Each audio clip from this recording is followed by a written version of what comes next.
Welcome to the Cozy Chair. It's a special edition. We are reading The King of Little Things by Bill Lepp, and the special edition is that I am Bill Lepp actually reading this book to you. So, here we go, The King of Little Things. Long ago, far away on the other side of the mountain, lived the King of Little Things. While other kings busied themselves with big things of this world, he happily ruled over all things small. He was king of coins, candles, combs, keys, knots, nods, knobbly knees, bottles, buttons, beetles, burps, chiggers, chips, chickadee chirps, petals, paddles, paper clips, lamp wicks, lentils, lizard lips, mittens, marbles, macaroni, barnacles, bats, and fried bologna. The king of little things had a cozy house, a loving queen. He fed the birds, left crumbs for the ants, and planted flowers for the bees. He had everything he needed and did not want for more. Not so with the bigger kings. No matter how vast their kingdoms, they always wanted more. Bigger riches, bigger bridges, bigger britches. Greediest of all was King Normus. He wanted to be king of all the world. With this in mind, he gathered an army, a big army. He raided realms, he squashed sovereignties, he eradicated empires. When he was certain that he had conquered every king, queen, czar, empress, chieftain, raja, and sultan in the world, it was time for some magnificent merrymaking. He ordered his cooks to fix a fabulous feast. He commanded his goldsmith to create a colossal crown. He instructed his tailors to sew a splendid suit. At last, proclaimed King Normus as he lifted the glittering crown from its velvet cushion, I am the king of all things. His steward raised a trembling hand. I beg your pardon, your enormous sire, your highness of great heft. What is it? Snapped the king. My liege, my large liege, whimpered the steward. I believe you have missed his minuscule majesty, the king of little things. Little things have a king? Howled Normus. What nonsense. Everyone knows that little things exist only to serve the bigger things. King Normus stroked his beard. Where lives the king of little things? Through the forest, on the far side of the mountain, my considerable sire, said his steward. Amass my armies, Normus cried. We shall go there immediately and put this tiny king in his very small place. After marching for days, King Normus and his armies at last neared the land of the King of Little Things. This would not be a fair fight, and that's just the way King Normus liked it. As the enemy approached, the King of Little Things sent a message to his subjects. He had a plan, and he needed their help. And during the night, the little things went to work. The next morning, the soldiers found mealworms in the bread, chiggers in their underpants, and fungus between their toes. This, by the way, is one of my favorite pages in the whole book. Worse yet, there was nothing left to fight with. Termites had made dust heaps of their arrow shafts, water droplets had worked their way into the gunpowder, and rust had ruined the cannons and the catapults. In a royal rage, King Normus called for his council. If we cannot defeat this king through might, he roared, then clearly we must trick him. We must cheat. We must lie. After all, a lie, no matter how small, is never a little thing. Normus turned to his advisors. Invite this charlatan to my tent under a flag of truce and prepare the dungeon.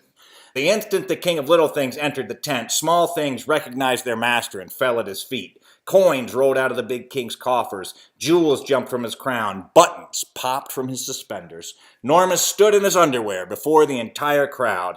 Take this puny pretender to the castle, he shrieked, and toss him in the dungeon. The soldiers tried, but the dungeon keys were loyal to the king of little things and would not turn the locks. The nails recognized their king and sprang from the door to bow down before him. When Normus learned of this, he had the little king taken to the deepest, darkest cavern. He ordered the entrance sealed with a stone, a big stone.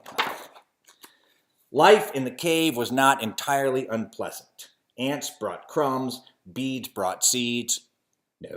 Ants brought crumbs, birds brought seeds, bees brought honey. But the king of little things missed his house, he missed his garden, he missed his queen.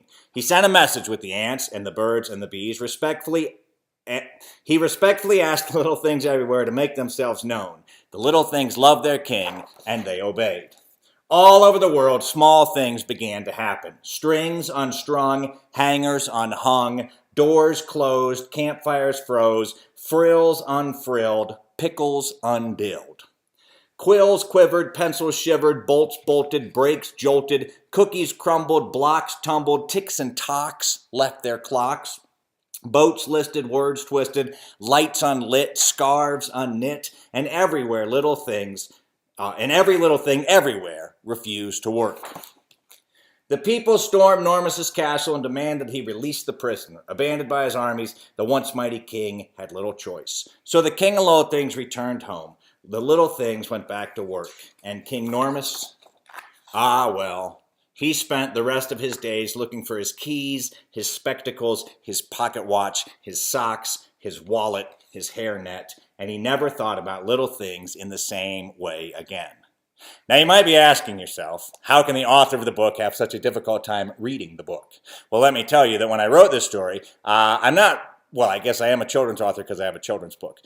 But when I wrote the story, my full-time job is really to be a storyteller. And when I wrote this story, I wrote the story to tell. And then a friend of mine heard me tell it, and she said, that would make a great children's book. Do you want that to be a children's book? And I said, yes.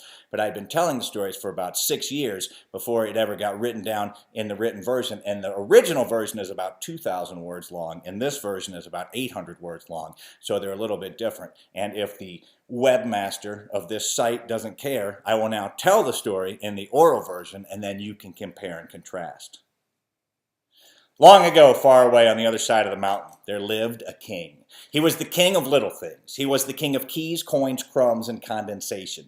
He was the king of needles, noodles, knots, beetles, baby rattles, pet names, and small kindnesses. Now, all around the king of little things, there were bigger kings. Kings of cities, kings of counties, kings of countries, and kings of continents. The big kings made their subjects pay for everything, for freedom, for food, and for firewood. The king of little things gave anything to anyone who asked politely. The big kings all had aspirations. The kings of cities wanted to be kings of counties. The kings of counties wanted to be kings of countries. The kings of countries wanted to be kings of continents. And the kings of continents wanted to rule the world. The king of little things just wanted to remember his wife's birthday. Well, one day, one of the big kings, King Normus, decided it was time to take over the world. So he got together his generals, he got together his advisors, he amassed his armies, and he set out. And he crushed the kings of the cities, he quashed the kings of the counties, he conquered the kings of the countries, and he alliterated the kings of the continents. And when King Normus thought that he had taken over the entire world, he had his tailors make him a fine suit with big brass buttons, and his jewelers make him a huge crown with thousands of tiny jewels. And he threw a huge party, and he stood in front of everyone, and he said, I am now the biggest king that ever was. I am the king of the sky, I am the king of the mountains, I am the king of the oceans, I am the king of the rivers, I am the king of the whales, I am the king of the pachyderms, and he would have gone on like that forever. Except a servant in the back of the room raised a tremulous hand.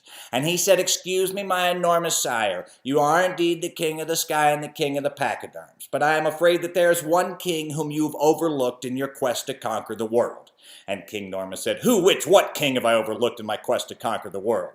And the servant said, sir, you have overlooked his minuscule majesty, the king of little things. King of little things, said King Normus. King of little things don't have a king. Everybody knows that little things exist simply to serve the bigger things. But still in all, he amassed his armies, and he set out to conquer the king of little things. And they got to the king of little things' cabin in the evening. And the king of little things was in the kitchen doing the dishes, because he knew that it was the little things that matter the most. He also knew that, as David Holt says, no man has ever been willingly shot in the back while doing the dishes.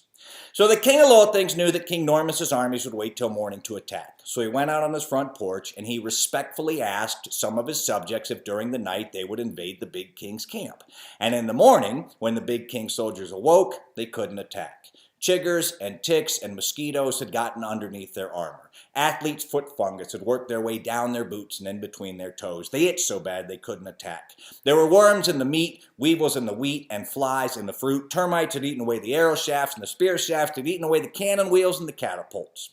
So King Normus requisitioned new equipment. Arrows with steel shafts, spears with steel shafts, cannons with steel wheels, a steel catapult. And the king of little things asked his friend Rust to ride his friend Dew into the big king's camp. And once again, when the big king's soldiers awoke, they couldn't attack. Rust had eaten through their armor, Rust had eaten away the arrow shafts and the spear shafts, the cannon wheels wouldn't move, and the catapult was now about as dangerous as a cantaloupe. So King Normus was in his enormous tent, pacing back and forth. What can I do? How can I defeat this king? I can't defeat this king. He uses the little things to create chaos. And then he had an idea. He said, I know what I'll do. He said, I'll cheat. I'll lie, because the king of little things is not the king of lies, because everybody knows that a lie, no matter how small, is never a little thing. He said, send a soldier with a flag of truce. Tell the king of little things to come to the tent to discuss the situation of the siege, and when he gets here, we'll capture him and we'll throw him in the dungeon. Well, they sent the soldier, and the king of little things knew what was happening, but he went anyway, because he knew that his subjects would come to his rescue if need be. And as soon as the king of little things walked into King Normus's tent, all of the little things in the tent recognized their king. The coins rolled out of King Normus's coffers, bowed down before the king of little things. The jewels in King Normus's crown jumped out of his crown. The fillings fell out of his teeth. The buttons jumped off of his coat. His suspenders surrendered. His belt broke, and his pants fell down. And there stood King Normus, trying to hold up both his pants and his pride in front of the king of little things. And he was so upset, he said, throw him in the dungeon, throw him in the dungeon. But when they got to the dungeon, all of the little things recognized their king. The keys refused to unlock the door. The nails jumped out of the door, bowed down before the king of little things. So King Normus said, put him in a cave, put him in a cave, put a big rock in front of the cave, no food, no water till he surrenders his kingdom. Well, the king of little things went to the cave, and life wasn't entirely unpleasant in the cave. The ants brought him crumbs, the bees brought him honey, the birds brought him seeds. Little drops of water made their way down through the mountain and dripped into his mouth. But after a while, he missed his queen, he missed his cottage, he got a little bit bored. And so he sent word with the ants and the birds and the bees, asking them to ask the little things everywhere to do him a favor. And the ants carried the words like crumbs, and the bees painted the words on the flowers, and the birds dropped the words from the sky like rain. And all over the world, little things began to happen. Strings unstrung, hangers unhung, springs sprung, tables toppled, chairs folded, easels eased away, quilts quivered, quills quit, boats listed, words twisted, fires froze, pickles undilled, cookies crumbled, bread broke, ticks and tocks left their clocks, everything everywhere quit working. And everybody knew that it was King Normus's fault, and they demanded that the king of little things be set free. King Normus could see that he was beat, so he surrendered his crown, and he loaded some of his enormous possessions onto his enormous wagon, and off he rode. And the people presented the crown to the king of little things, who asked very little of his new subjects, except that they oil hinges regularly, tip generously, leave crumbs for the ants, plant flowers for the birds and the bees, tip generously, and say please and thank you. And everyone lived adequately ever after, except, of course, King Normus, who could never find his wallet or his comb or his pocket watch. And maybe even he will someday learn that it's the little things that matter the most. The end. Thank you very much for listening. Again, this was The King of Little Things by Bill Lepp, and you can find this book and more of my storytelling materials on my website at www.leppstorytelling.com. Thanks a lot, and I hope to see you somewhere else.